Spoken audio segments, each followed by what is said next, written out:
ಎಲ್ಲರಿಗೂ ನಮಸ್ಕಾರ. ಈ ವಿಡಿಯೋದಲ್ಲಿ ಗಂಟೆ ಗಣಪತಿ ದೇವಸ್ಥಾನವನ್ನು ನೋಡ್ಕೊಂಡು ಬರೋಣ.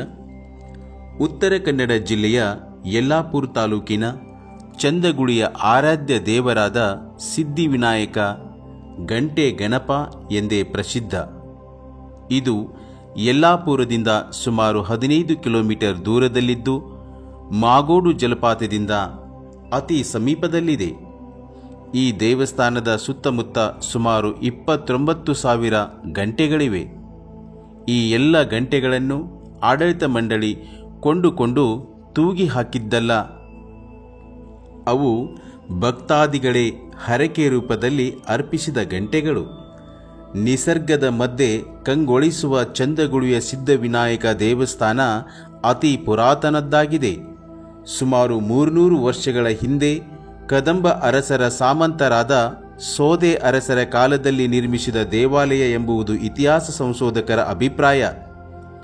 ಚಂದಗುಳಿಯ ಸಿದ್ಧಿವಿನಾಯಕ ಮೂರ್ತಿಯನ್ನು ಸಿದ್ಧಾರ್ಥಿ ಸಂವತ್ಸರ ವೈಶಾಖ ಶುಕ್ಲ ಸಪ್ತಮಿ ಎಂದು ಸ್ವರ್ಣವಲ್ಲಿಯ ಅಂದಿನ ಶ್ರೀಗಳಾದ ಸರ್ವಜ್ಞೇಂದ್ರ ಸರಸ್ವತಿ ಸ್ವಾಮಿಗಳು ಪ್ರತಿಷ್ಠಾಪನೆ ಮಾಡಿದ್ದಾರೆ. ಅಲ್ಲದೆ ಭಾವ ಸಂವತ್ಸರ ಶುಕ್ಲ ತ್ರಯೋದಶಿಯಂದು ಸ್ವರ್ಣವಲ್ಲಿಯ ಈಗಿನ ಶ್ರೀಗಳಾದ ಗಂಗಾಧರೇಶ್ವರ ಸರಸ್ವತಿ ಸ್ವಾಮಿಗಳ ಸಾನ್ನಿಧ್ಯದಲ್ಲಿ ಶಿಖರ ಪ್ರತಿಷ್ಠೆ, ವಿವಿಧ ಧಾರ್ಮಿಕ ಕಾರ್ಯಕ್ರಮಗಳೊಂದಿಗೆ ದೇವಾಲಯದ ಜೀರ್ಣೋದ್ಧಾರವನ್ನು ಮಾಡಲಾಗಿದೆ. ವ್ಯವಸ್ಥಿತವಾದ ಆಡಳಿತ ಮಂಡಳಿಯನ್ನು ಹೊಂದಿರುವ ಈ ದೇವಸ್ಥಾನದ ಆವರಣದಲ್ಲಿ ಜನಪ್ರತಿನಿಧಿಗಳ ಸಹಾಯಧನ ಹಾಗೂ ಊರಿನವರ ಸಹಭಾಗಿತ್ವದಲ್ಲಿ ಸುಸಜ್ಜಿತವಾದ ಕಲ್ಯಾಣ ಮಂಟಪವನ್ನು ನಿರ್ಮಿಸಲಾಗಿದೆ. ಅಲ್ಲದೆ ಸ್ವರ್ಣವಲ್ಲಿಯ ಶ್ರೀಗಳ ಮಾರ್ಗದರ್ಶನದಲ್ಲಿ ಧಾರ್ಮಿಕ ಕಾರ್ಯಕ್ರಮ, ವಿಶೇಷ ಪೂಜೆ ಪುನಸ್ಕಾರಗಳನ್ನು ಶ್ರದ್ಧಾ ಭಕ್ತಿಯಿಂದ ಹಮ್ಮಿಕೊಂಡು ಬರಲಾಗುತ್ತಿದೆ. ಸಂಕಷ್ಟಿ, ಅಂಗಾರಕ, ಮಕರ ಸಂಕ್ರಮಣ, ಗಣೇಶ ಚೌತಿ ಇತ್ಯಾದಿ ದಿನಗಳಂದು ಜನಜಂಗುಳಿಗೆ ಇಲ್ಲಿ ನೆರೆದಿರುತ್ತದೆ. ಜತೆಗೆ ಪ್ರತಿ ವರ್ಷವೂ ಕಾರ್ತಿಕ ಸಂಕಷ್ಟಿಯಂದು ಬೆಡ್ತಿ ಯೋಜನೆ ಹೋರಾಟದ ಸವಿ ನೆನಪಿಗಾಗಿ 101 ಕಾಯಿಯ ಘನಹೋಮವನ್ನು ಕಳೆದ 20 ವರ್ಷಗಳಿಂದ ಹಮ್ಮಿಕೊಂಡು ಬರಲಾಗುತ್ತಿದೆ. ಸುಂದರ ಪರಿಸರ ಮಧ್ಯೆ ಬೀಡು ಬಿಟ್ಟಿರುವ ಚಂದಗುಳಿಯ ಸಿದ್ಧವಿನಾಯಕನಿಗೆ ಉತ್ತರ ಕನ್ನಡ ಜಿಲ್ಲೆಯಲ್ಲದೆ ಗೋವಾ, ಮುಂಬೈ, ಪುಣೆ ಮುಂತಾದ ಕಡೆಗಳಲ್ಲಿಯೂ ಅಸಂಖ್ಯಾತ ಭಕ್ತರಿದ್ದಾರೆ. ತಮ್ಮ ಕಷ್ಟಗಳನ್ನು ನಿವಾರಿಸಿದರೆ ತಮ್ಮ ಸಾಮರ್ಥ್ಯಕ್ಕೆ ಅನುಗುಣವಾಗಿ ಗಂಟೆಗಳನ್ನು ನೀಡುವುದಾಗಿ ಭಕ್ತಾದಿಗಳು ಹರಕೆ ಹೊತ್ತುಕೊಂಡು ಗಂಟೆಯನ್ನು ಅರ್ಪಿಸುತ್ತಾರೆ. ಇಲ್ಲಿ ಗಂಟೆ ನೀಡುವ ಪದ್ಧತಿ ಹಲವಾರು ವರ್ಷಗಳಿಂದ ನಡೆದುಕೊಂಡು ಬಂದಿರುವುದರಿಂದ ಸಹಜವಾಗಿಯೇ ಚಂದಗುಳಿಯ ಸಿದ್ಧಿವಿನಾಯಕನಿಗೆ ಗಂಟೆ ಗಣಪ ಎಂಬ ಹೆಸರು ಬಂದಿದೆ. ಇದೇ ಚಂದಗುಳಿಯ ದೇವಸ್ಥಾನದ ವೈಶಿಷ್ಟ್ಯ.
ವಿಡಿಯೋನ ಇಲ್ಲಿಗೆ ಮುಗಿಸ್ತಾ ಇದ್ದೇನೆ.